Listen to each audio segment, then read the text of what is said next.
नमस्कार साथियों, आज हम एक ऐसे विषय पर बात कर रहे हैं जो देश के आने वाले भविष्य को तैयार करने वाला है। हम बात कर रहे हैं आज एक ऐसे टॉपिक जो देश की शिक्षा व्यवस्था के साथ जुड़ा हुआ है। आज हम बात कर रहे हैं देश के गौरवपूर्ण इतिहास की, जिस इतिहास को हमारे प्राचीन इतिहासकारों ने, या यूं कहें कि कम्युनिस्ट विचारधारा के जो हमारे हिस्टोरियंस थे, उन्होंने पूरी तरीके से तबाह करने की कोशिश की थी। एक ऐसा इतिहास जो हमारे देश को बहुत ही ज्यादा प्राउड फील कराने वाला था। वो इतिहास हमें सिर्फ ये बताता गया कि किस किस तरह से हमने कब कब और कौन से युद्धों को हारा है। अभी तक का इतिहास भारतीय राजाओं के, भारतीय शूरवीरों के हारने की कहानी बता रहा था, जबकि बताना यह चाहिए था कि किस प्रकार से भारतीय राजाओं ने, भारतीय शूरवीरों ने, चाहे वो महाराणा प्रताप हो या छत्रपति शिवाजी महाराज जैसे हमारे गौरवपूर्ण व्यक्तित्व रहे हों, उन्होंने किस प्रकार से देश की एकता और अखंडता की रक्षा की है। जबकि हमारे देश के इतिहास ने हम लोगों को हमेशा एक मानसिक गुलामी का इतिहास हमें हमेशा समझाया, हमें हमेशा बचपन से पढ़ाया गया। जब देश के अंदर एक सरकार बदली थी 2014 में, तो ये एक उम्मीद थी और हम जैसे सभी शिक्षकों को ये एक आइडिया था कि देश के अंदर कहीं ना कहीं एक एनसीईआरटी जो पुराने प्राचीन परंपराओं को जो लेकर चल रही है, इसके अंदर बदलाव बहुत ही ज्यादा जरूरी है।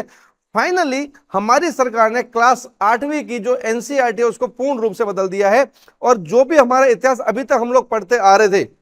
जिसके अंदर हम लोग पढ़े थे कि मुगलों ने देश के अंदर क्या क्या योगदान दिया और मुगलों ने किस तरीके से किस किस क्षेत्र को अपने कब्जे में किया, और उसमें मुगलों के आर्ट एंड कल्चर को, मुगलों की पॉलिसीज को, मुगलों के एडमिनिस्ट्रेशन को महानता के एक श्रेणी का दर्जा दे रखा था, उसको पूरे तरीके से खत्म किया और देश के अंदर राष्ट्रवाद की जो शिक्षा नीति है उसको इंप्लीमेंट कर दिया गया है। हम बात करें राष्ट्रीय एजुकेशन नीति की, यानी कि राष्ट्रीय शिक्षा नीति, नेशनल एजुकेशन पॉलिसी 2020, जिसके द्वारा देश की एनसीईआरटी के ऊपर काम किया गया। और ये जो काम है, इसकी मांग देश के अंदर हर एक व्यक्ति कहीं ना कहीं चाहता था कि ये बदलाव हो, क्योंकि देश के अंदर उन वीरों को पढ़ा जाए जो हमारे हैं, ना कि उनको जो बाहरी आक्रांता थे जिन्होंने हमारे देश पर आक्रमण किया, उनको पढ़ने से अच्छा है कि हम अपने देश के वीरों की बात करें, जिसमें क्लास 8वीं की जो नई एनसीईआरटी आई है वो पूर्ण रूप से इस बात के ऊपर आधारित है। आइए चर्चा करते हैं कि इसके ऊपर क्या क्या चीजें नई हैं जो इसके अंदर ऐड की गई हैं। देखिए, जो नई एनसीईआरटी है वो बता रही है कि किस तरीके से इंडिया एंड बियॉन्ड पार्ट 1 इसका ये नाम दिया गया है, और ये पूरी तरीके से दिल्ली सल्तनत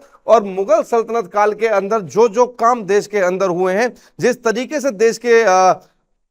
आर्थिक संपदा पे, देश की संस्कृति पे, देश के इतिहास पे, देश की धरोहर पे इन्होंने हमला किया था, उसके बारे में जिक्र कर रहा है। ये नहीं बताने वाले कि इन्होंने क्या योगदान दिया। अब हमारी इतिहास ये बताएगा कि इन्होंने हमसे क्या हमारा छीना, उसके बारे में ये एक पूर्ण रूप से हम लोगों ने इसके अंदर बदलाव किया। जैसे कि बाबर, अगर हम बात करें बाबर की, तो बाबर के बारे में अब जो बात हो रही है, डिस्क्राइब जो करें वो दोनों चीजों को करें, उसके कल्चरल और जो रूथलेस जो उसका पॉइंट था, जो मास स्लॉटर उसने किया था देश के अंदर, दुनिया भर के लोगों को मार था, और देश के अंदर जिहाद जैसे शब्दों का जो उसने पहली बार प्रयोग किया था।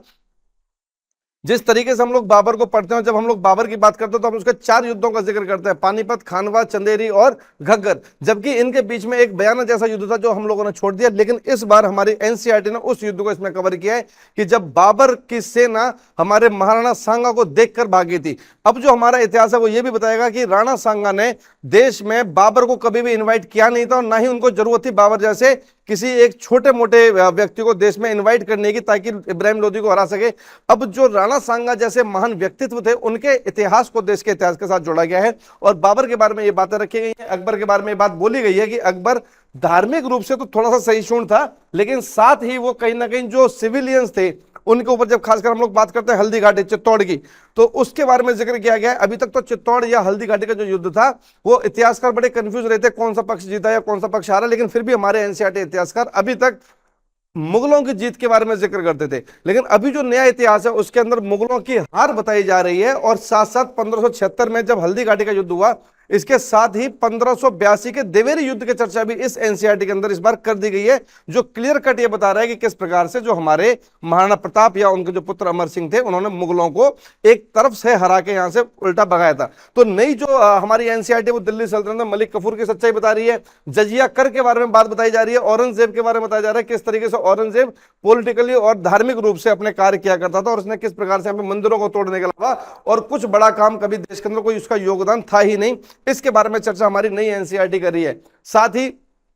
जो भी इतिहास का एक ऐसा हिस्सा था, जो भी इतिहास के बारे में ये जो एक गुलाम मानसिकता दिखा रहा था, उस गुलाम मानसिकता के इतिहास को इस बार पूर्ण रूप से खत्म किया गया। और ये जो विदेशी आक्रमणकारी थे, इनको विदेशी नाम के साथ इन्होंने इस बार बात करी। इनको ये नहीं बोला कि हमारे देश का सुल्तान या दिल्ली का सुल्तान, नहीं, उन्होंने बोला विदेशी एक व्यक्ति आया था, उसका नाम ये था। तो इस प्रकार से पूरी तरीके से इस बार देश के इतिहास को वाकई उस पॉइंट ऑफ व्यू से लिखा जा रहा है जिस प्रकार से हर एक देश अपने इतिहास को जानना और पहचानना चाहता है। यहां पे इस बार दोस्तों बात करिए मराठा साम्राज्य के छत्रपति शिवाजी महाराज की बात करिए, किस तरीके से वो योजना बनाते थे, उनका क्या विजन हुआ करता था, किस प्रकार से वो सभी धर्मों का सम्मान कर रहे थे, क्यों उनकी सेना के अंदर जितने हिंदू उतने ही मुसलमान भी थे, क्यों वो मंदिर जब बनाते थे वो मस्जिद की भी बात किया करते थे। ये सारी की सारी बात जो है वो शिवाजी के बारे में इस बार की गई है। एनसीईआरटी ने पूरे तरीके से इस बार जो अपना न्यू एजुकेशन पॉलिसी है, जो नेशनल एजुकेशन पॉलिसी 2020 है, उसको जस्टिफाई करते हुए इस चीज को उन्होंने अप्रोच किया है कि किस तरीके से पुरानी जो टेक्स्ट बुक है उसको रिप्लेस किया जाएगा और ये जो नई टेक्स्ट बुक है ये किस प्रकार से भारत के इतिहास को सबके सामने लेके आ रही है और क्या इनका मोड रहेगा, उसके ऊपर ये वाला पूरा पूरा सेगमेंट जो है वो उन्होंने तैयार किया है। आपकी इस नई एनसीईआरटी के बारे में और देश के इतिहास के बारे में क्या राय है, हमें कमेंट करके जरूर बताइएगा। थैंक यू सो मच, धन्यवाद।